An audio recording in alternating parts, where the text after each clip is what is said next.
और छत देली चढ़ावे के तो फाक गई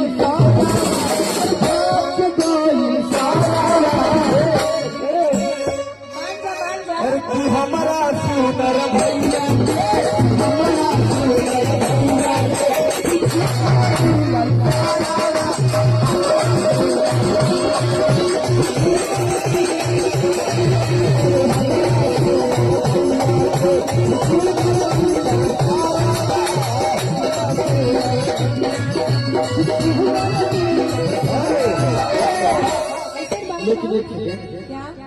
शायद काले साहब का नाम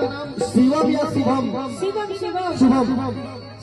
अरे किस साड़ी है वो साड़ी डेली चढ़ावे के अभी कौन शुभम भाई शिवम जी come here my dear come here अरे किस साड़ी डेली चढ़ावे के तो पहिन ले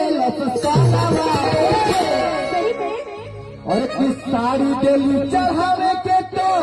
पहिन ले